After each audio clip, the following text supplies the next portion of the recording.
नमस्कार। नमस्ते भारत विद चंद्रकांता में आप सभी दर्शकों और श्रोताओं का हार्दिक स्वागत है, अभिनंदन है। मैं चंद्रकांता कार्यक्रम की होस्ट और आज नमस्ते भारत में हमारी मुख्य अतिथि हैं हिमाचल प्रदेश से वरिष्ठ कवियत्री और लेखिका सुश्री सरोज परमार जी। नमस्ते सरोज परमार जी, कार्यक्रम में आपका स्वागत है। नमस्कार, नमस्ते Bharat. Thank you very much कि आपने मुझे ये समय दिया। तो आप अपने प्रश्न शुरू कर सकते हैं। जी, बहुत बहुत धन्यवाद। तो कार्यक्रम को आगे बढ़ाने से पहले थोड़ा सा परिचय सरोज परमार जी का हो जाए। आप विगत लगभग 5 दशकों से लेखन में सक्रिय हैं। विभिन्न पत्र पत्रिकाओं में आपकी कविताएं, साक्षात्कार, निबंध, आलोचना और लेख छपते रहे हैं। घर, सुख, आदमी और समय से भिड़ने के लिए आपके 2 चर्चित काव्य संग्रह हैं और तीसरा आपका काव्य संग्रह है मैं नदी होना चाहती हूँ पर आज हम बात करेंगे। विभिन्न साहित्यिक मंचों, गोष्ठियों, आकाशवाणी और दूरदर्शन के कार्यक्रम में आपकी भागीदारी रही है। गोस्वामी गणेश दत्त महाविद्यालय, बैजनाथ, कांगड़ा, हिमाचल प्रदेश से हिंदी विभागाध्यक्ष के रूप में आप सेवानिवृत्त हुई थी और उसके बाद से पूर्णतः रचनात्मक लेखन के लिए समर्पित रही हैं। तो दोस्तों, एक बार फिर से आप सभी का हार्दिक स्वागत है, अभिनंदन है। कार्यक्रम से जुड़ने के लिए आपका बहुत बहुत शुक्रिया अदा करती हूँ और आज हम सरोज परमार जी की कृति काव्य संग्रह जो बोधि प्रकाशन से प्रकाशित हुआ है मैं नदी होना चाहती हूँ पर बात करने के लिए यहाँ स्टूडियो में उपस्थित हुए हैं। तो जैसी कि परंपरा रही है कि सबसे पहले जब भी किसी लेखक से मिलना होता है, वार्ता होती है, संवाद होता है, तो हम जानना चाहते हैं कि उनकी लेखकीय यात्रा की शुरुआत कैसे हुई। तो आइए सरोज परमार जी के पास चलते हैं और जानते हैं कि उनकी कविता की यात्रा किस तरह शुरू हुई। तो सरोज जी, आप बताएं हमारे दर्शकों को कि आपने कविता लिखना कब और कैसे शुरू किया, कहाँ से शुरुआत हुई? कविता लिखना मुझे स्वयं नहीं याद आ रहा कि मैंने कब शुरू कर दिया। अकस्मात जैसे उस फूटता है। हमारे यहाँ एक वर्षा हुई, मेरे पिताजी जहाँ रहते थे पहाड़ के अंदर, वहाँ बहुत ज्यादा वर्षा हुई। घाघरा नदी में उफान आ गया और उसमें कुछ व्यक्ति बह गए, मर गए और जीप डूब गई। वो एक दर्दनाक दृश्य था। तो जैसे ही हमें पता लगा, उस समय मुझे आभास है कि मैं शायद 9वीं कक्षा की छात्रा थी। तो तब मैंने प्रथम बार कविता लिखी, उस दृश्य को कल्पना करके। और वो कविता फिर, क्योंकि पिताजी एसीसी में नौकरी करते थे, तो उन्हें मैंने वो कविता दी। उन्होंने एसीसी पत्रिका में उसे छपवाया और बाद में 1-1.5 साल के बाद मुझे पता लगा कि उस पर मुझे 100 रुपए पुरस्कार भी मिला। तो इतने वर्ष पुरानी याद है जब से मैंने ये कविता लिखनी शुरू की। उसके पश्चात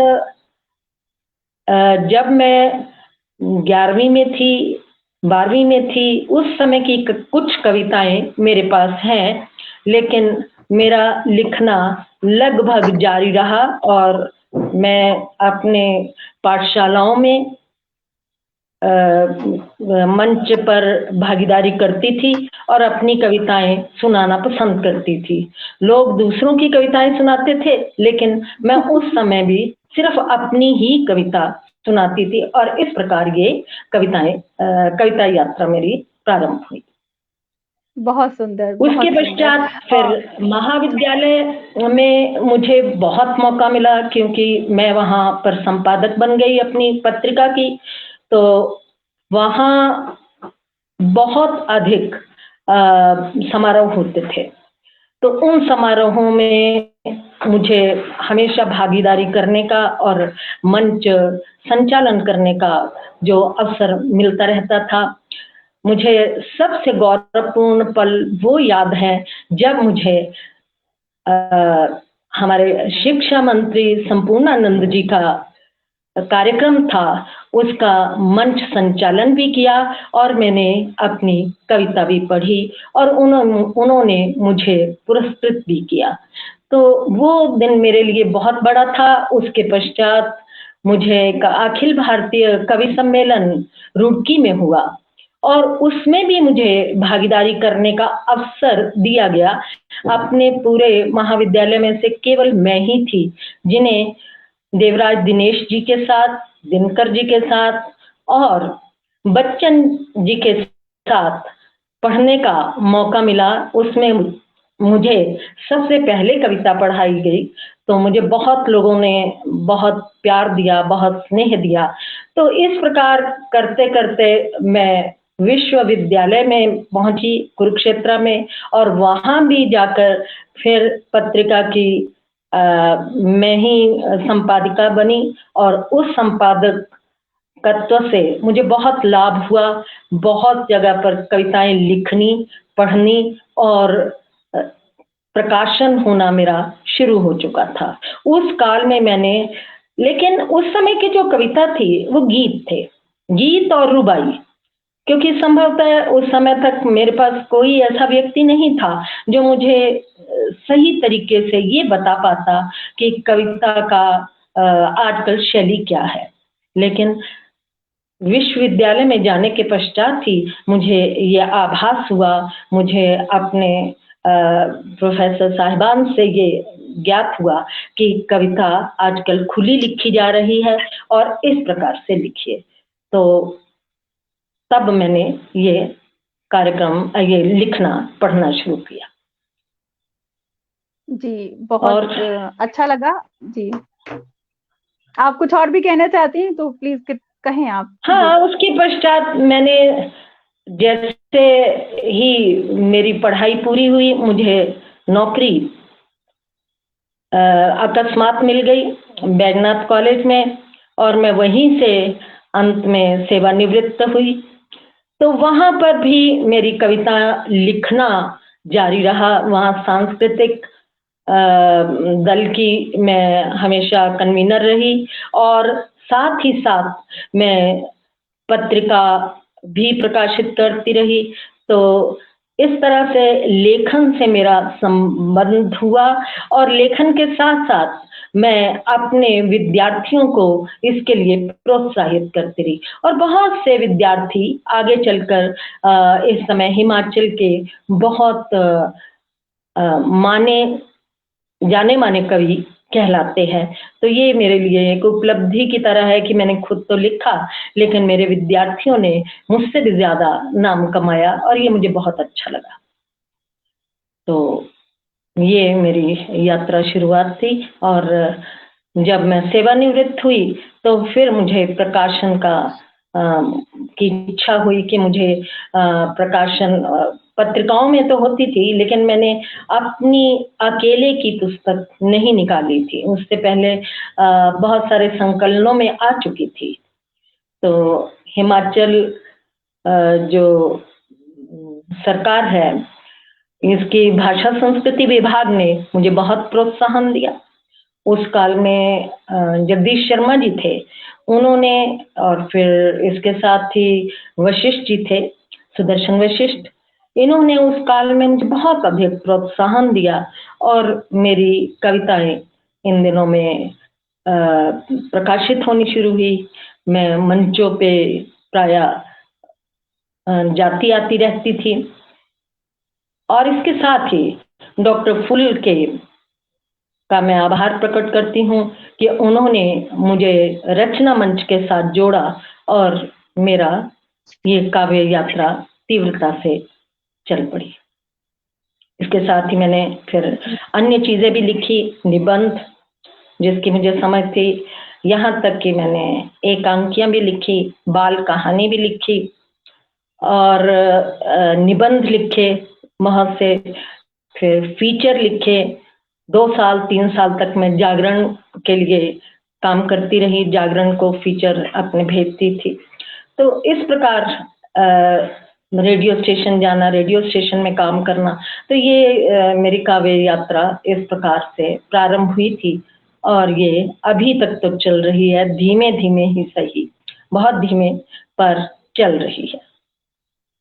जी, आशा करते हैं कि आगे भी इसी तरह आप रचनात्मक बनी रहेंगी और लिखती रहेंगी और आपकी खूबसूरत कविताएँ हम लोग पढ़ते रहेंगे। तो आपने बताया कि सुदर्शन वशिष्ठ जी, जगदीश शर्मा जी और डॉक्टर सुशील कुमार फुल का महत्वपूर्ण योगदान आपकी जो काव्य यात्रा है, रचनात्मक यात्रा है, उसमें रहा। आशा है कि वे सभी कार्यक्रम सुन रहे होंगे और खुद को बहुत गौरवान्वित महसूस कर रहे होंगे इस समय। सरोज जी, एक मैं विशेष बात आपसे जानना चाहती हूँ कि अक्सर महिलाओं को ये कहते हुए सुना जाता है कि वो खुद को जो या तो नदी की उपमा देती हैं या नदी जैसा हो जाना चाहती हैं। आपकी जो काव्य संग्रह है, इसका शीर्षक भी है मैं नदी होना चाहती हूँ। ऐसी क्या खास बात है नदी में कि महिलाएँ अमूमन नदी होना चाहती हैं? कभी कोई महिला ऐसा नहीं कहती कि मैं पहाड़ हो जाना चाहती हूँ या मैं समंदर हो जाना चाहती हूँ, या बहुत कम सुना होगा, अक्सर नदी ही क्यों होना चाहती हैं महिलाएँ? देखिए, नदी और औरत में बहुत साम्यता है। नदी का जीवन जिस प्रकार पहाड़ से उतरते हुए छोटी सी बूंद से वो जिस तरह से बढ़ती चली जाती है और वो थोड़े और तकलीफें सहते सहते कभी इधर टकराएगी, कभी उधर पछाड़ खाएगी और उसके पश्चात बहुत से लोगों को मिलाकर, बहुत से खड्डों को, बहुत से पानियों को मिलाते हुए आगे बढ़ने की कोशिश करती है। जैसे जैसे उसके रास्ते में रुकावट आती है, वो रुकावटों को तोड़ देती है, वो आगे बढ़ने की कोशिश करती है। जैसे उस पर बांध बनाया जाता है या उसको रोकने की कोशिश की जाती है तो वो रौद्र रूप धारण करती है। फिर आप कहते हैं कि बाढ़ आ गई, आप क्योंकि आपने उसको तकलीफ दी तो वो तकलीफ बर्दाश्त नहीं करेगी, उसने प्रतिक्रिया दर्शाई है। और उसके पश्चात वो धीमे धीमे फिर नदी, वो छोटी सी जो जलधारा है, वो जलधारा अन्य जलधाराओं में समाहित होते होते एक दिन ऐसा आता है कि वह समुद्र की ओर बढ़ने की कोशिश करती है। और समुद्र की ओर उसका वास्तव में उसकी जो इच्छा होती है, नदी हमेशा ही समुद्र में समाना चाहती है, जल के साथ जल होना चाहती है, महासागर होना चाहती है। तो ये महासागर होना उसकी एक, ये कहिए कि इच्छा है। लेकिन अगर उसे रोक दिया जाता है, उसे कोई बांध बना दिया जाता है या ये कहिए कि उसे कोई गलत रास्ता दिया जाता है या परेशान किया जाता है, तो वह कभी भी किसी भी समय, जो रेगिस्तान है, अगर उसके रास्ते में रेगिस्तान है तो रेगिस्तान में समा जाएगी, लेकिन उसका काम चलना ही है। ठीक इसी तरह से औरत है, उसे अपना जीवन शुरू किया और जीवन के बाद दूसरा जीवन विवाहोपरांत होता है और उस विवाहोपरांत जीवन में वो किस प्रकार से कष्ट भी सहती है, कष्ट भी सहती है।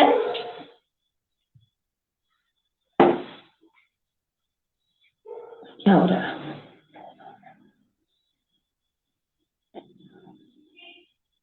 बड़ा गड़बड़ हो गया, फोन आ गया आपको।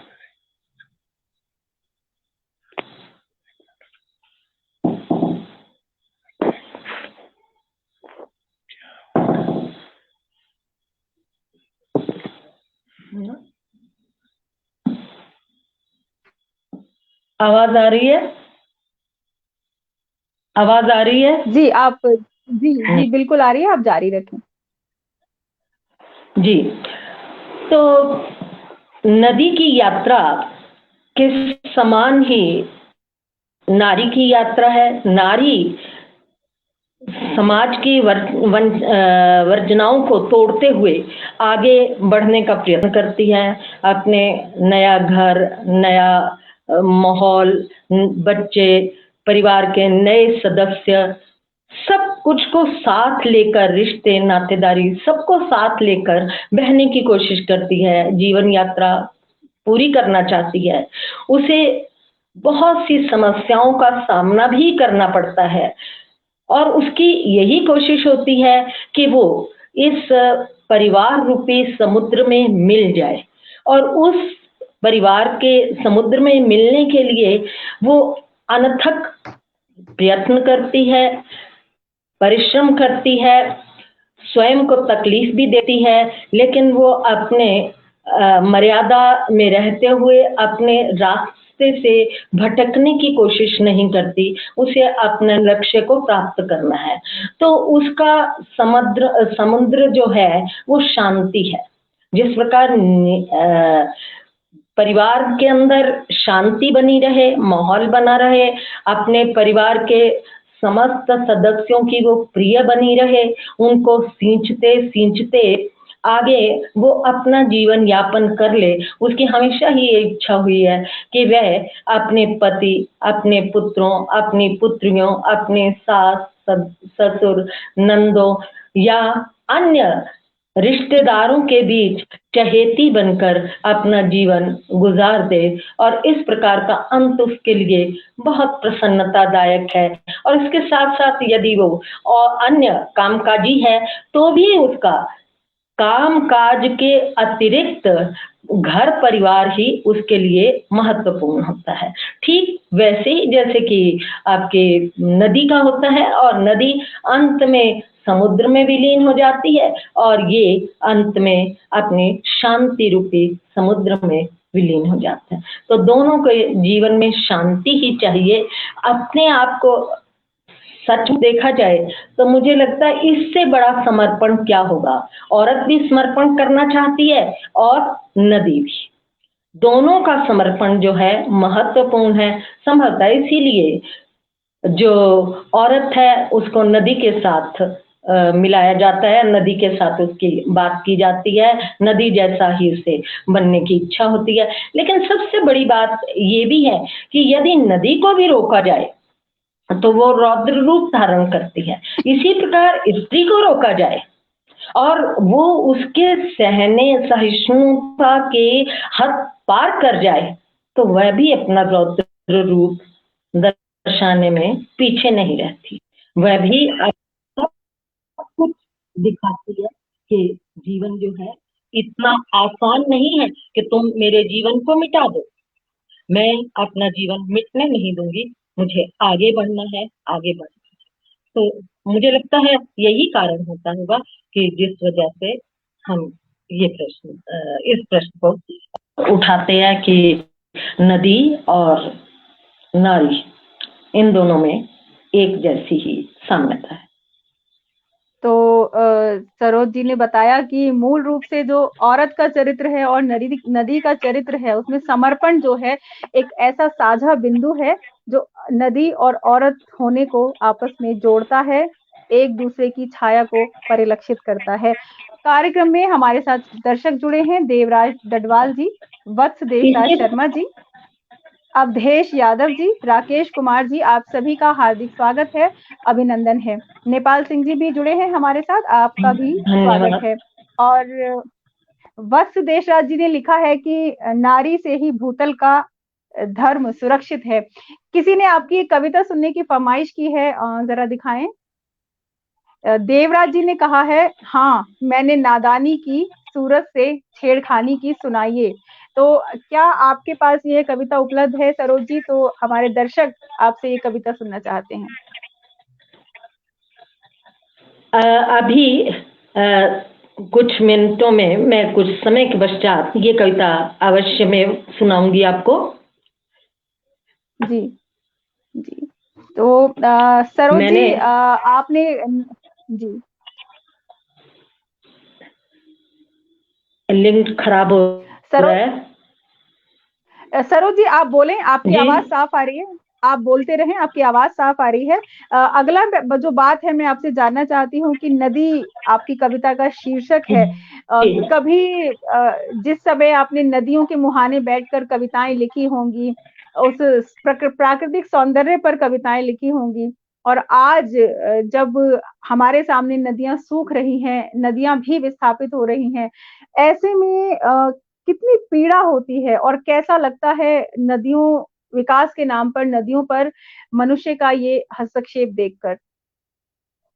मुझे लगता है कि सरोज जी डिस्कनेक्ट हो गई हैं तकनीकी समस्या के चलते, तो ये मेरे पास सरोज परमार की पुस्तक है जिस पर आज हम चर्चा कर रहे हैं, मैं नदी होना चाहती हूँ।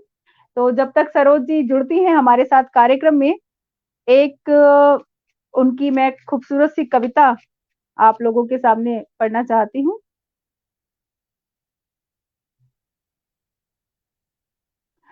तो एक कविता है जो युद्ध और आतंक के भय को प्रदर्शित करती है। इसी कविता का शीर्षक है पुलवामा के मदूद के लिए, ममदू के लिए, पुलवामा के ममदू के लिए। ममदू के चेहरे पर खौफ है, उसके सपने बेहोश हैं, उसके नथुनों में घुस आई है बारूद की गंध। कानों में उड़ेल दिया है पिघला हुआ पारा, उसका दिमाग भन्ना रहा है। पता नहीं किस सुबह उसे हलाक होना है अथवा किसी अपने के हलाक होने पर रोना है। दोपहर हाथ और मुंह के निवाले में फंस शाम गुजर जाती है और शाम होते ही भुतहे बरामदों में चमगादड़ें उल्टी लटक जाती हैं। रात एक लंबी सुरंग है जो खत्म होने में नहीं आती। समय काटने के लिए ममदू सुनाता रहता है दबी घुटी आवाज में बीते अच्छे वक्त की कहानियां, शादियानों के किस्से। बीच बीच में देता रहता है ताकीद बच्चों को, बुरा वक्त है, चुप रहकर काटो। एक दिन समय जरूर फूल की तरह खिलेगा, तब तुम हंस हंस कर तितलियां पकड़ना, खालिद मामू के घर गांदरबल चलना, बाकर खानी खाना, हो सका तो शिकारे पर घुमाऊंगा, नजारे दिखाऊंगा। फिर खिलखिलाकर हंसी, बांट आना आस पड़ोस में, पर अभी तो सब्र करो, चुप रहो, घर के भीतर ही रहो। तो ये एक कविता है जो कश्मीर में जो आतंकवाद का एक लंबा दौर चला उसको बताती हुई, और एक और जो बहुत खूबसूरत व्यंग्यात्मक कविता है जूता शीर्षक से सरोज जी की, मैं वो पढ़ना चाहूंगी। ये इस संग्रह की मेरी पसंदीदा कविता है, तो सुनिए आप भी। जूता। साहब, जूते की गंध बतला जाती है आपकी हैसियत। आप कौन, कहां से आए, बतला जाती है कैफियत। मसलन कीचड़ धूल में लिथड़ा जूता खेतीहार मजदूर का ही हो सकता का है। ही हो सकता है। गोबर सना जूता गोबर ग्वाले का सना हो सकता जूता है। ग्वाले का हो सकता है। आटा मसाले तेल से आटा गंधाता मसाला जूता करियाना बेचने वाले का ही हो सकता है। पॉलिश किया मैचिंग ब्रांडेड जूता गाड़ी से उतरते ही बोल देता है अपनी भाषा। सामने वाला सुनकर नीची कर लेता है अपनी दुम। जूते की अकड़ सामने वाले पर गालिब कर देता है रौब। साहब, जूते का मनोविज्ञान है अपना, बोलकर समझा देता है अपनी बात। घिसट घिसट कर चलने वाला जूता आलस्य सुस्ती का कर जाता है बखान। खिट खिट तेज चलने वाला जूता चुस्त व्यक्तित्व का कर जाता है खुलासा। तंग जूता काट काट कर देता लहूलुहान, और जूते की ढील खोल देती है आपकी पोल। माई बाप, दहलीज पर उतरे जूते विनम्रता के परिचायक, रसोई तक तेजी से जाते उद्दंडता के गायक। पतले तले वाले जाहिर करते जाते नफासत, मोटा तला बोलता दबंगाई सियासत। जूता ठहर जाए तो मदमस्त हो जाती है सत्ता, और जूता चल जाए तो बौखला जाती है सत्ता। जूता ठहर जाए तो मदमस्त हो जाती है सत्ता, और जूता चल जाए तो बौखला जाती है सत्ता। इसलिए मित्रों, जूते को खींच कर रखो, मुट्ठियों में भींच कर रखो। तो जूते को खींच कर रखो और मुट्ठियों में भींच कर रखो, चलाओ मत, चलाने का बहाना करो। सच खुद ही खिंचता चला आएगा। तो ये थी सरोज जी की बहुत खूबसूरत व्यंग्यात्मक कविता जूता। और सरोज जी एक बार फिर हमसे जुड़ चुकी हैं। आपका माइक अनम्यूट जी। आपका माइक अनम्यूट। हाँ, चंद्रकांता जी, इस कविता को लिखने की वजह कहीं पे थी और वहां पर अचानक कोई व्यक्ति बहुत घिसट घिसट के चल रहा था और दूसरा व्यक्ति उस मजलिस में आया तो उसने अपने जूते उतारे और धीमे धीमे पांवों से उसने चरण वंदना की। तब मुझे ऐसा प्रतीत हुआ कि सचमुच ये जो है इनका अपना मनोविज्ञान होता है। जूते पर कविता लिखनी चाहिए, ये निश्चित है कि जूता भी एक विषय हो सकता है। तो मैंने तो इसे एक हंसते हंसते ये कविता लिखी और वो कविता आपको पसंद आई, ये मुझे मेरे लिए बहुत सौभाग्य की बात है। अन्यथा मुझे कभी किसी ने इस कविता के लिए कोई बात नहीं कही। हाँ, एक बार राजेंद्र यादव ने अवश्य मुझे इस कविता के लिए कहा था कि ये कविता बहुत सुंदर है। तो मैं अगला जो देवराज जी ने कहा है मुझे कविता के लिए, छोटी थी तो जुगनू पकड़ती थी, छोटी थी तो जुगनू पकड़ती थी, बड़ी भी हुई नादानी की, बड़ी हुई नादानी की, हाँ सूरज से मैंने छेड़खानी की, हाँ सूरज से मैंने छेड़खानी की। ये बहुत चंद शब्दों की कविता है। धन्यवाद। अगर ये पसंद की गई है तो अगले प्रश्न के लिए मैं तैयार हूँ। बहुत खूब जी। तो हम नदी पर बात कर रहे थे सरोज जी। हाँ, नदी में जो सबसे बड़ी बात है, जिस प्रकार इस सरोज जी माफ कीजिएगा, हम नदी पर बात कर रहे थे और नदी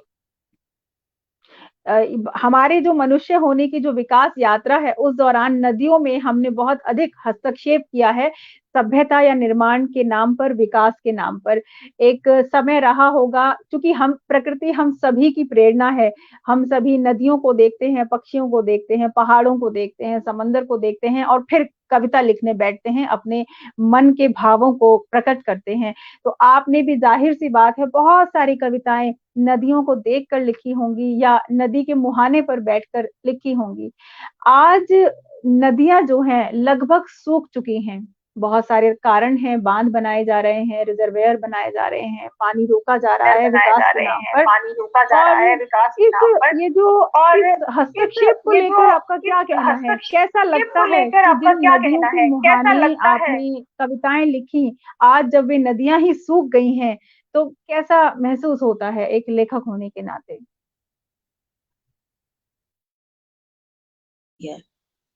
क्योंकि मेरा तो जीवन ही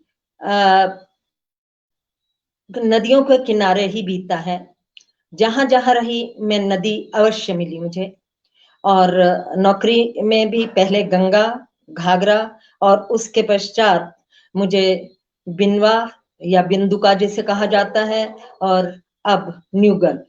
तो इसके साथ साथ देरा जहां मेरा ससुराल है वहां पर मुझे व्यास नदी देखने को मिली। तो नदियों को मैंने बहुत ध्यान से देखा और नदियों को धीरे धीरे सूखते हुए भी देखा। नदियों में जितना जल, मल और प्रदूषण डाला जा रहा है उससे जलचर समाप्त हो रहे हैं। जो उनके किनारे इतने पेड़ लगे हुए थे वो पेड़ सारे सूखते जा रहे हैं और इसके साथ ही साथ वो अपने कगारों को काटने लग गई है। नदी कगारों को काट रही है, जैसे उसे वो किनारे भी पसंद नहीं है जिन किनारों के ऊपर कभी पेड़ हुआ करते थे, झाड़ियां हुआ करती थी, जिन पर कभी पंछी कलरव करते थे। लेकिन अब वहां क्या है? प्लास्टिक। प्लास्टिक की कतरने एक से एक, क्या पहाड़ों के पहाड़ नदियों के किनारे इकट्ठे हो गए हैं। प्लास्टिक के साथ साथ पुराने कपड़े, पुराने जूते, इस प्रकार की चीजें नदियों के किनारों पर आ गई हैं। नदी के जो पत्थर इतने सुंदर थे, उन पत्थरों पर बैठकर लगता था कि हम एक स्वर्गीय का आनंद लेते थे। वो पत्थर आज काले मटमैले हो गए हैं, उनके ऊपर दुनिया भर की काई जमनी शुरू हो गई है। अन्यथा नदी इतनी पवित्र, इतनी साफ सुथरी हुआ करती थी। हम दिन रात बिता दिया करते थे और ऐसा लगता था ये एक नदी नहीं, महानदी से लेकर बिल्कुल छोटी नदी तक यही हाल है। नदी, नद, नाले, इन सब की ये हालत, यहाँ तक कि झरनों की भी ये हालत है। झरनों में भी लोग नहाते हैं, वहीं अपने पुराने कपड़े उतारे फेंक दिए, खाने पीने का सामान, पीने के लिए जो बॉटल्स लेके आते हैं वो, इन इतना अधिक प्रदूषण फैलाकर फिर हम नदियों के किनारे पिकनिक मनाने जाते हैं। मुझे समझ नहीं आता कि जिससे हम खुद नष्ट कर रहे हैं वहां हम आनंद भी खोजने जाते हैं, तो वो फिर क्रोधित होकर अगर आपको डुबा दे तो कोई बड़ी बात नहीं। जब हम उसकी फोटोज, उनके चित्र लेना चाहते हैं, छाया चित्र लेते हैं और छाया चित्रों को अपने फोन में डालकर अपने लोगों को दर्शाने का प्रयत्न करते हैं, तब हमारे मन में ये कभी नहीं आता कि इनको मैला करने वाले भी हम हैं। और यही कारण है कि नदियां सूखती चली जा रही हैं।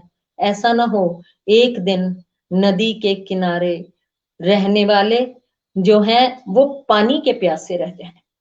ऐसा ना हो कि एक दिन नदी के किनारे आपने जो इतने बड़े बड़े बांध बनाए हैं वो टूट जाएं और सारा का सारा जो मैदान है वो सफाचट हो जाए। ऐसा भी हो सकता है, अगर नदियों को इतना ही कष्ट हुआ तो ऐसा भी हो सकता है कि महाजल प्रलय आ जाए।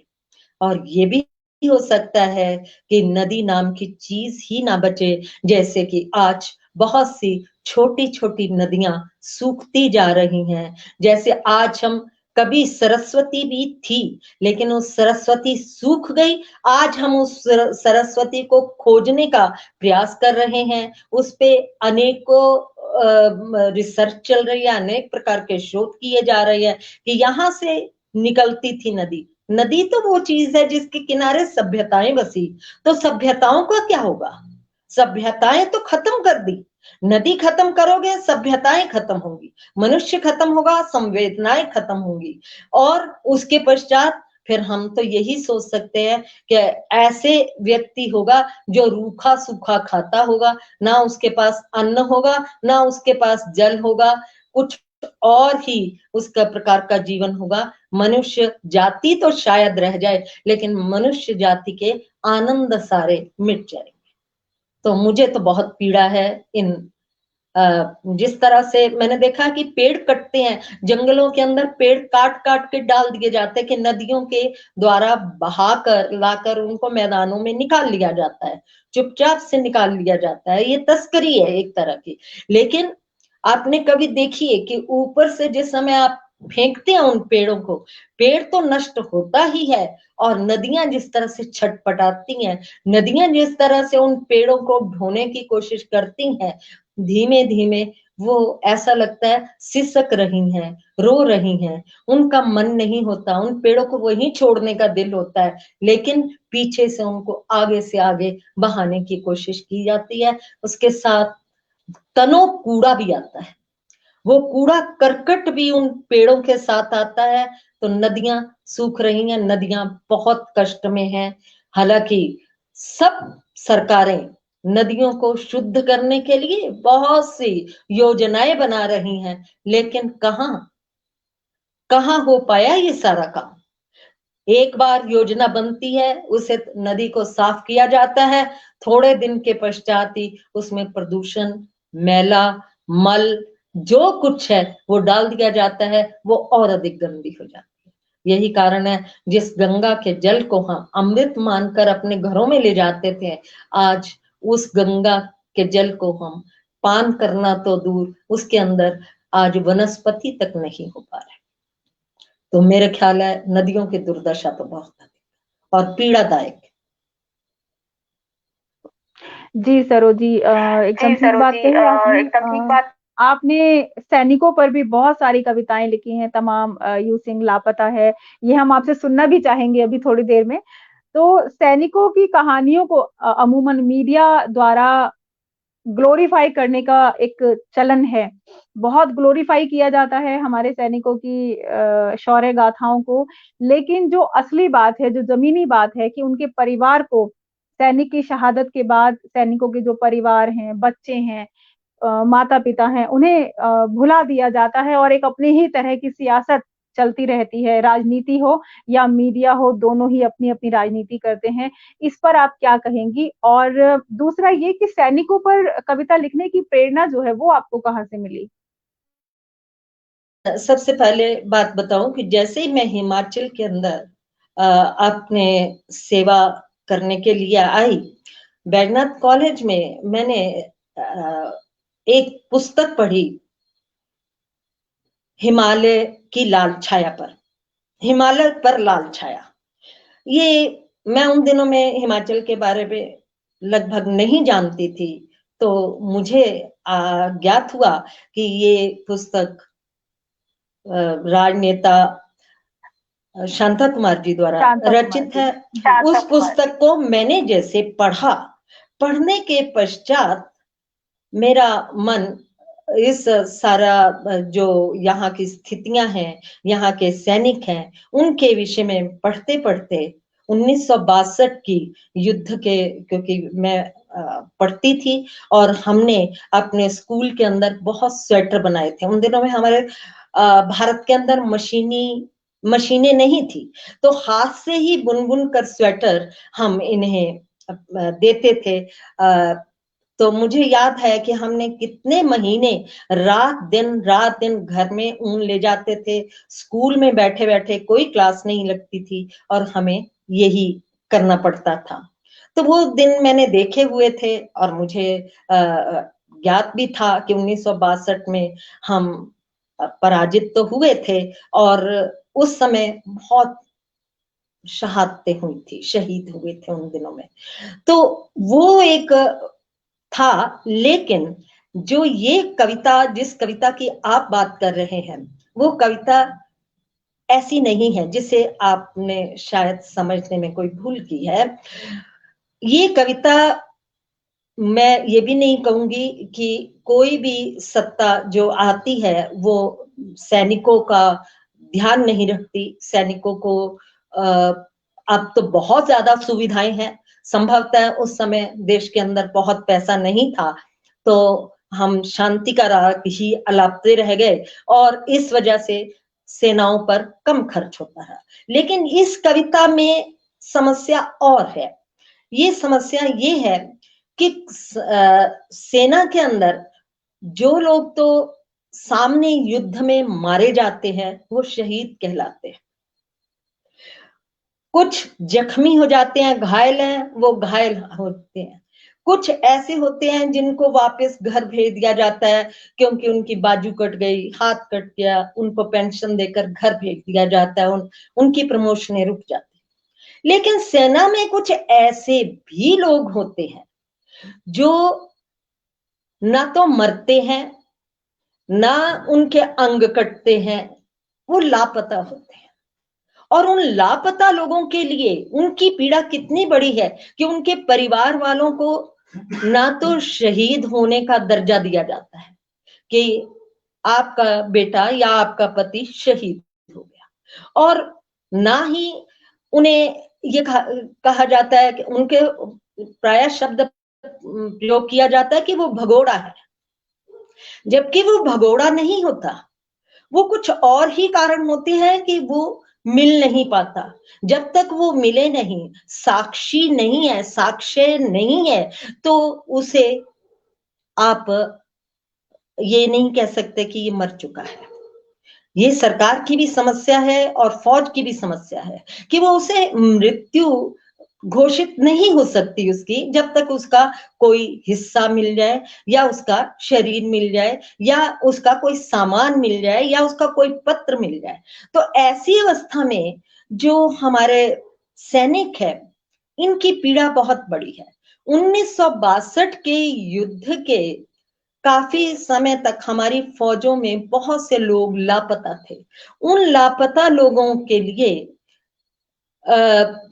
ज्ञात नहीं हो पा रहा था, उनके घर के लोगों को जो कष्ट हुआ, उनके लिए तो उनके जो पति है, या पिता हैं, या बेटे हैं, वो फौज में है, लेकिन फौज वाले कहते हैं कि वो यहाँ नहीं है। ऐसी अवस्था में वो कहाँ है, ये उनको पता नहीं लगता, और भाग भाग के घर वालों की, उनकी नई पत्नी की, इसमें मैंने एक ऐसी स्त्री की सचमुच की कहानी है ये, कि वो स्त्री जिसका नया ही विवाह हुआ था, और वो चले जाता है, उसका पति 1962 की लड़ाई में चला जाता है, और तदुपरांत वो, उसकी एक बेटी होती है। उस कांड को 18 साल हो जाते हैं, लेकिन उसका कोई पता नहीं लगता।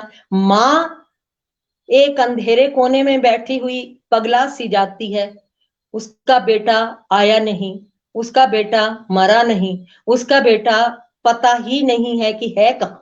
ऐसे समय में जब उसको कोई ये कहता कि शायद कहीं भाग गया है, कहीं दूसरे देश में चला गया है, तो वो औरत रोती है, वो कहती मेरा बेटा ऐसा नहीं था। लेकिन जब उसकी बेटी की विवाह भी हो जाता है, बेटी ने पिता नहीं देखा, और पिता ने बेटी को नहीं देखा, फिर उस बेटी को ऐसा लगता है आंगन से विदा होते होते, शायद मेरे पिता आए और मेरे सिर पर हाथ रखें, लेकिन वो वैसे ही रोते रोते विदा हो जाती है। इस कहानी के, ये सचमुच की कहानी है, और कई सालों के बाद मैंने यहीं पे इसको खत्म किया, क्योंकि मुझे उस औरत की मैंने हालत देखी कि वो अपने छोटी सी पेंशन लेने के लिए कहां कहां धक्के खाती है। तो उसे बार बार ये कहा जाता है कि आप शहादत का सर्टिफिकेट लाओ। वो कहां से लाए सर्टिफिकेट? उसका पति गया था, लौटा नहीं, उसकी कोई सामान भी नहीं लौटा, उसकी वर्दी भी नहीं लौटी, उसको कोई किसी प्रकार से सम्मान भी नहीं मिला। तो ये उसके लिए बहुत बड़ी समस्या है। ऐसे में वो भी इस व्यवस्था से सर टकरा टकरा कर पागल होने को होती है, लेकिन उसके सिर पर एक माँ का बोझ भी है, सास का बोझ भी है। अंत में इस इंतजार में सास की मृत्यु हो जाती है, और मैं तो यहाँ कविता खत्म कर दी, लेकिन कुछ साल पहले उस कविता को मैंने लिखा है, अपने अगले अंक में, अगला जो भी पुस्तक होगी उसमें दूंगी। एक दिन अचानक ही कुल्लू के बहुत ऊपर तिब्बतन बॉर्डर पे अचानक ही बहुत तेज धूप से वो पिघल गई बर्फ। बर्फ पिघल कर और बहुत सा मलबा जो है नीचे गिरा, नीचे लाशें निकली, और वो लाशें बिल्कुल वैसी ही थी, यानी उनमें बहुत खराब नहीं हुई थी, क्योंकि वो बर्फ में थी, इतने दिन बर्फ के तोदों से ढकी हुई थी। और उनमें उस व्यक्ति का शव भी था। उसे फिर श्रद्धांजलि दी गई, उसे लाया गया।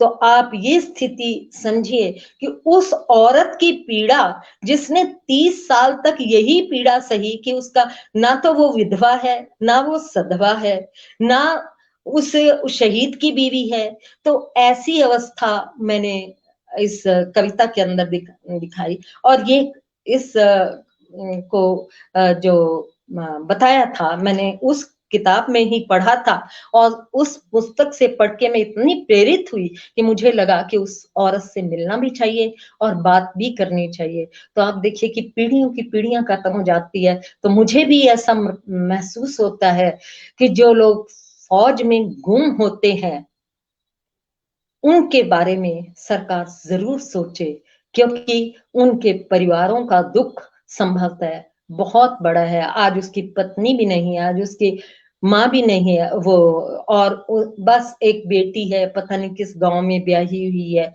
उसके साथ हमारी पूरी हाँ संवेदनाएं हैं। लेकिन सरोज जी, आपकी ये आपकी कहानी ये थी कविता जिन्होंने स्पष्ट सुनना किया। चाहेंगे। प्रत्यूष गुलेरी जी भी कार्यक्रम से जुड़े हैं और उन्होंने भी अनुरोध किया है कि आपकी एक कविता सुनाएं। हाँ, के सामने प्रस्तुत करती हूँ। लापता अमर सिंह। अमर सिंह हुआ नहीं शहीद, ना ही रहा हम सबके बीच। कौन जाने विदेशी जेल में सड़ रहा होगा, बर्फ में दफन हो गया हो, या अपनी स्मृति खो बैठा हो। वो भगोड़ा नहीं हो सकता। ये अमर सिंह की मां कहती है। अमर सिंह हुआ नहीं शहीद, ना ही रहा हम सबके बीच। कौन जाने विदेशी जेल में सड़ रहा हो, बर्फ में दफन हो गया हो, या अपनी स्मृति खो बैठा हो।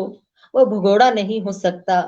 पीले पत्ते सी कांपती सहमी सी मां घर के अंधेरे कोने में गिन रही है अंतिम घड़ियां। पीले पत्ते से कांपती सहमी सी मां घर के अंधेरे कोने में गिन रही है अंतिम घड़ियां। हर सांस के साथ उम्मीद की लौ हो रही मध्यम, सूखती जा रही बाती कब तक फड़फड़ाएगी। दफ्तरों अदालतों से टकराकर उसकी बीवी की आवाज निरंतर कमजोर हो रही है। दफ्तरों अदालतों से टकराकर उसकी बीवी की आवाज निरंतर कमजोर हो रही है। 18 बरस का लंबा इंतजार आंखों में भर गया है धुंध के जाले। सफेद कनपटियां कृश काया कह रही है संघर्ष की गाथाएं। उसकी बेटी दुपट्टे से पोंछ पोंछ आंसू हो रही विदा। उसकी बेटी दुपट्टे से पोंछ पोंछ आंसू हो रही विदा, बिन बाबुल के आंगन से। कहीं भूले से पिता सिर पर हाथ फेरने तो नहीं आ रहे। मर्मांतक पीड़ा की पोटली उठाए, मर्मांतक पीड़ा की पोटली उठाए चली गई रोती मां को छोड़कर। संगी साथियों की स्मृतियों से धीमे धीमे लोप हो रहा अमर सिंह। गांव ने भुला दिया, शहर ने भुला दिया, बाजारों ने भुला दिया। संगी साथियों की स्मृतियों से धीमे धीमे लोप हो रहा अमर सिंह। गलियां बाजार भी भुलाने लगे अमर सिंह। बस सरकारी फेहरिस्त में लापता फौजी लिखा रह गया अमर सिंह, जिसकी शौर्य गाथा किसी किताब में दर्ज नहीं है। किसकी शौर्य गाथा किसी किताब में दर्ज नहीं है।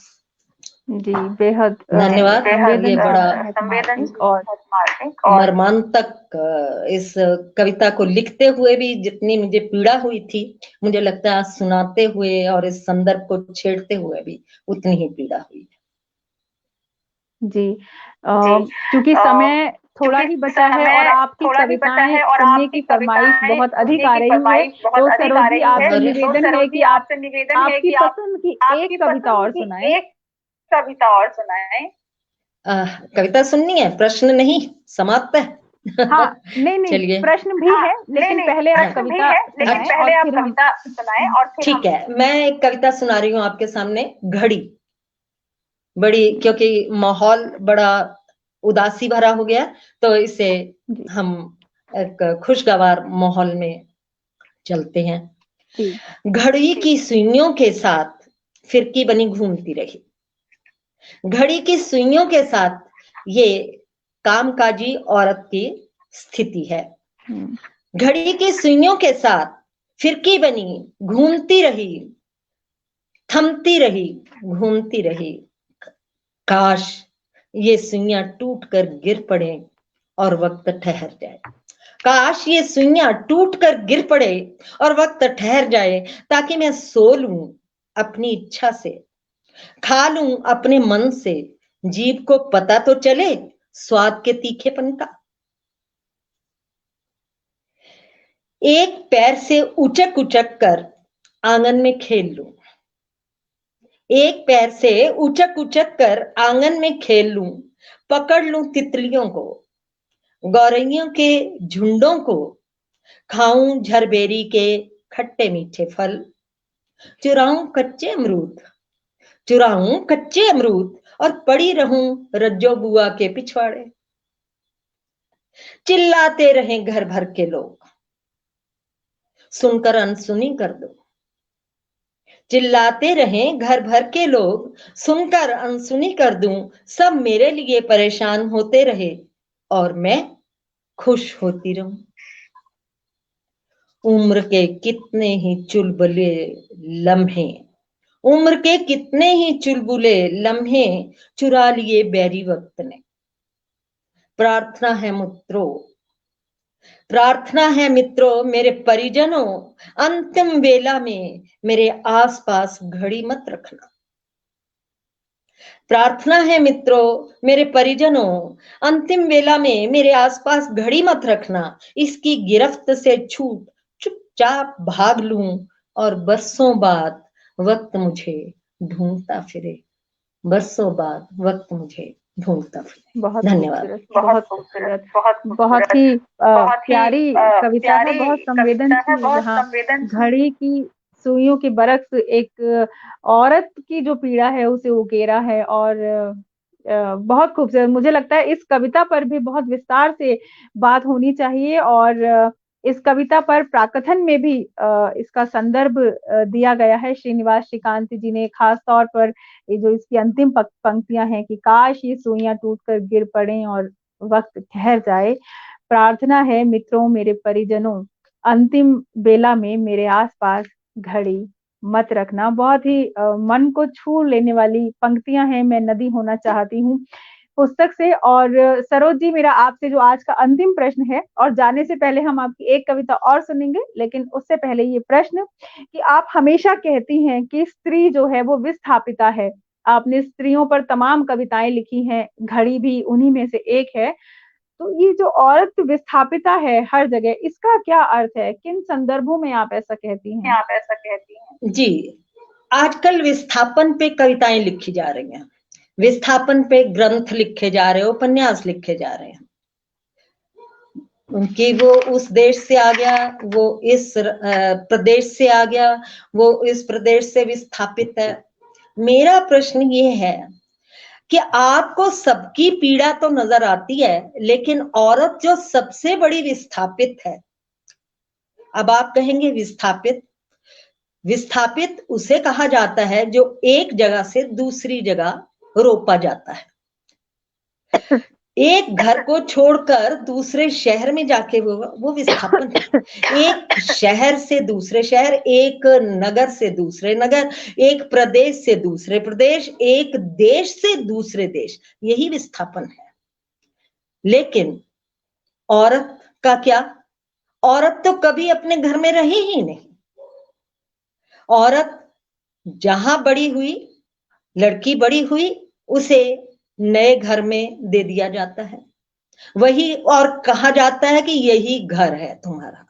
पुराने जमाने में, पुराने युग में यहां तक किया जाता था कि लड़की को विदा करते समय उसके साथ कुछ लकड़ियां और कफन का कपड़ा भी दिया जाता था, इसलिए कि अब तू विस्थापित है, इस घर से तुम्हारा कोई नाता नहीं है।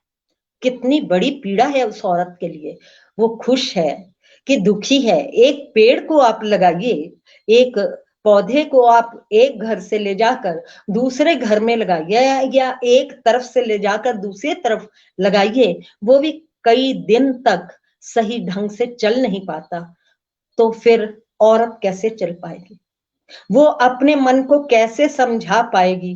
लेकिन उसे शायद शुरू से ये कहा जाता है कि भाई तुझे दूसरे घर जाना है, वही तेरे माँ बाप होंगे, वही तेरा पति है, वही तेरे बच्चे हैं, और वहां जाकर वो अपने आप को होम कर देती है, उस घर को संभालती है, उस घर की परंपराओं को संभालती है, उस घर की सहेजती है, उस घर को बनाती है, उसे सुंदरतम बनाने का प्रयत्न होता है।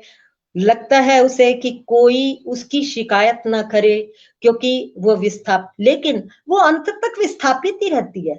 घर कब उसका बना? वो अंत तक विस्थापित होती है, और अंतिम समय में जब उसका पति भी ये कहे कि मैं मकान तुम्हारे नाम कर देता हूं, तो वो यही कहेगी, नहीं, मेरे नहीं, बेटे के नाम कर। वो फिर वहां की वहां, और इस प्रकार वो अपनी जीवन यात्रा पूरी कर लेती है, अपना सब कुछ दे जाती है, अपने बच्चों को, उस नए घर को, उस नई चीजों को। उसका मन करता है कि वो मायके जाए, माँ के घर जाए, लेकिन यदि उन लोगों की इच्छा है तो वो जा सकती है, अगर नहीं इच्छा है तो नहीं जाएगी। उसे कितनी तकलीफ है वहां, कैसे उसके साथ व्यवहार किया जाता है, उसका यहां तक कि कामकाजी औरतों का भी ये हाल है कि उनका पाई पाई उनसे ऐंठ ली जाती है, और उन्हें बिल्कुल मरने के लिए छोड़ दिया जाता है। जब तक वो कमाएगी तब तक वो घर की पटरानी नहीं, रानी नहीं, नौकरानी अवश्य है उस समय तक। लेकिन जैसे उसकी कमाई बंद या उसकी पेंशन नहीं है, तो वो घर से बाहर निकाल दी जाती है। आपने प्रतिदिन इस प्रकार की कहानियां पढ़ी होंगी।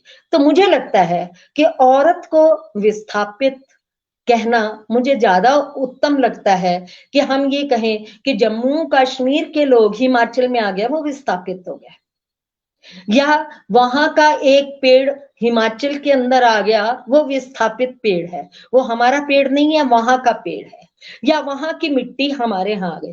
अरे औरत का क्या, औरत तो हमेशा विस्थापित रही, अपने घर में कभी रही नहीं, अपने गांव में रही नहीं, वो तो यहाँ से लेके विदेश तक पता नहीं कहाँ जन्म हुआ और मरेगी कहाँ, उसको खुद नहीं पता, उसको माँ बाप से दोबारा मिलना भी होगा या नहीं।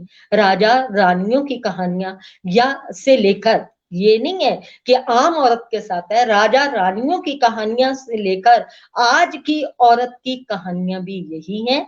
और वो जितना चीखे, जितना चिल्लाए, रहना उसे उसी घर में है। अगर उस घर को भी वो त्यागती है तो उसके लिए कोई जगह नहीं होती। क्यों? उसके माँ बाप भी उसको कहते हैं कि हमने तो तुझे वहां भेजा था, तू वहां क्यों नहीं रही? और ये नहीं पता कि वहां उस पर कितना अत्याचार हो रहा है।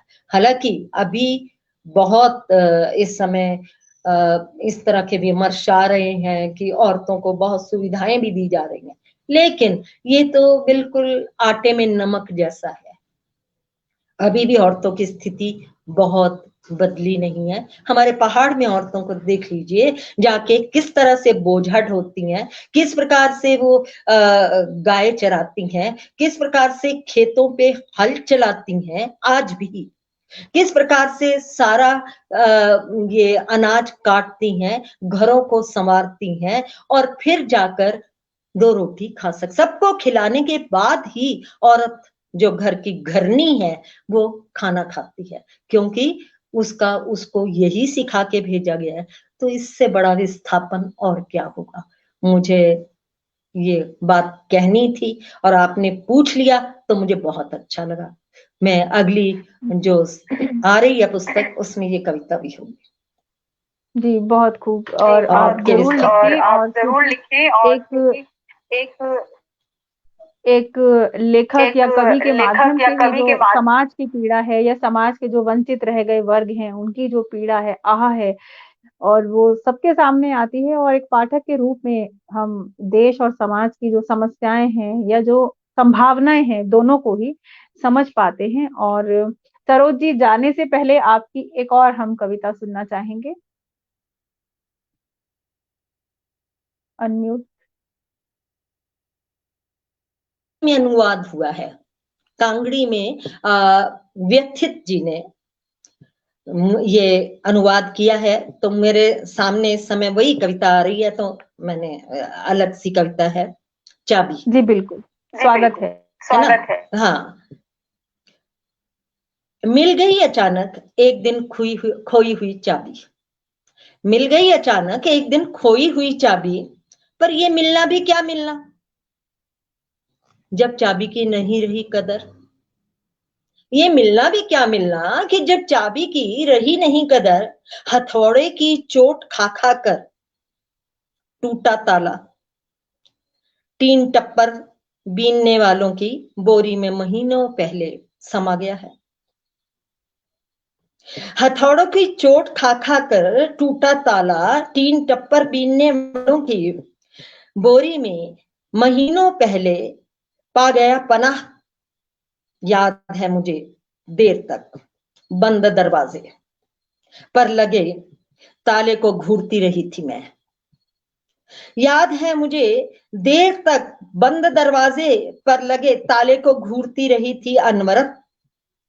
चिलचिलाती धूप में अपने ही दरवाजे पर घूरती हुई मुद्रा में खड़ा होना छोटा मोटा लतीफा ही तो है। चिलचिलाती धूप में अपने ही दरवाजे पर घूरती मुद्रा में खड़े रहना छोटा मोटा लतीफा ही तो है। मुझ में इतना हुनर भी तो नहीं था कि दृष्टि भेद से बीन देती। मुझ में इतना हुनर भी नहीं था कि मैं दृष्टि भेद से बीन ताले को नीचे गिरा देती। अपने कमरे में घुस पंखे के नीचे लस्त पस्त सुस्ता लेती।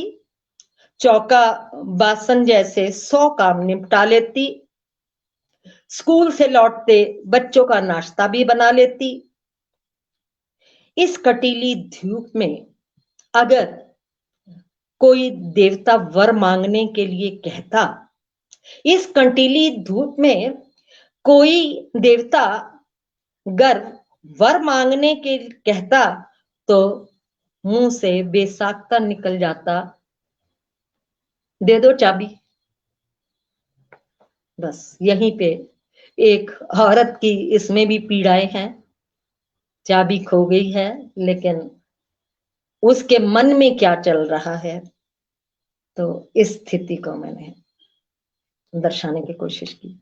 इस कविता के लिए मुझे बहुत अच्छा लगा था जिस समय गौतम व्यथित जी को ये कविता नहीं नहीं है वो अनुवाद किया था। जी, बहुत और अच्छा लगा। बहुत अच्छा लगा। घड़ी घड़ी घड़ी कविता का ही एक तरह से मुझे ये विस्तार लगा। चाबी जो कविता है कहीं ना कहीं उन्हीं संदर्भों को छूती हुई और बहुत खूबसूरत कविता है। और सरोज जी, आपने आपके व्यस्त समय से, व्यस्त दिनचर्या से, आपका स्वास्थ्य भी ठीक नहीं रहता इन दिनों, आपने नमस्ते भारत को समय दिया, आपकी बहुत बहुत शुक्रगुजार हूँ। और आपके जो कविता संग्रह है, मैं नदी होना चाहती हूँ पर बात कर कर अच्छा लगा। उससे भी अच्छा लगा आपके मुंह से आप ही की कविताएं सुनकर, बहुत अच्छे लहजे में आपने कविताएं पढ़ी। और मैं एक बार फिर से हमारे सभी दर्शकों का अभिनंदन करना चाहूंगी। मैं एक बार नाम लेना चाहूंगी कि हीरा सिंह कौशल जी, प्रत्युष गुलेरी जी, संजय शर्मा, कमल शर्मा जी और ओम जांगिड़ जी भी कार्यक्रम के दौरान हमारे साथ जुड़े। इसके अतिरिक्त और भी जो दर्शक कार्यक्रम से जुड़े, लेकिन ये भावेश भाई जी हैं, आकाश सिंह जी हैं, तमाम लोगों का बहुत बहुत शुक्रिया कि आप कार्यक्रम से जुड़े और आपने सरोज जी को सुना। जयप्रकाश तिवारी जी भी हैं और मुझे लगता है कि कार्यक्रम के समापन होते होते काफी लोग जुड़ रहे हैं। तो सरोज जी, मैं आपका बहुत एक बार धन्यवाद करना चाहूंगी। आप जाने से पहले कुछ कहना चाहेंगी नमस्ते भारत के लिए? भला लग रहा है इसमें मुझे अपना मैं बीच में नहीं ले रही, लेकिन मैंने जितने बहुत अच्छे लेखकों, कवियों, कवित्रियों के साक्षात्कार देखे और उनसे बहुत कुछ सुना, बहुत कुछ सीखा भी। तो ये मुझे कार्यक्रम इसलिए पसंद है, बहुत से कार्यक्रम इन दिनों में यूट्यूब के माध्यम से प्रसारित हो रहे हैं, लेकिन आपके कार्यक्रम में सबसे बड़ी बात मुझे ये लगी कि 2 दिन आप हिमाचल से बाहर के लोगों का प्रसारित करती हैं, जबकि 1 दिन आपने हिमाचल के लोगों के लिए भी लिया है। और मुझ जैसे मैं तो अपने आप को कोई कवित्री नहीं मानती, लेकिन फिर भी आपने मुझे इस लायक समझा, इस योग्य समझा, तो धन्यवाद बहुत बहुत। इस बहाने मैं कविताएं आपको सुना सकी, क्योंकि कवि तो चाहता है मेरी कविताएं सुनो, बस यही सबसे बड़ी बात है। तो धन्यवाद चंद्रकांता जी, नमस्ते भारत को पुनः नमस्कार। बहुत बहुत शुक्रिया सरोजी। अशोक रंगा जी भी हमारे साथ जुड़े हैं, और अशोक जी नमस्कार कार्यक्रम समापन की तरफ है। तो एक बार फिर से आप सभी दर्शकों और श्रोताओं का धन्यवाद, और सबसे बड़ा धन्यवाद सरोज परमार जी का, जो हमारे साथ जुड़ी और नमस्ते भारत को उन्होंने उनका समय दिया, बहुत खूबसूरत, बहुत संवेदनशील कविताएं सुनाई और इस कार्यक्रम को सजाया। फिर मिलते हैं। नमस्कार। चंद्रकांता को इजाजत दीजिए। सायोनारा।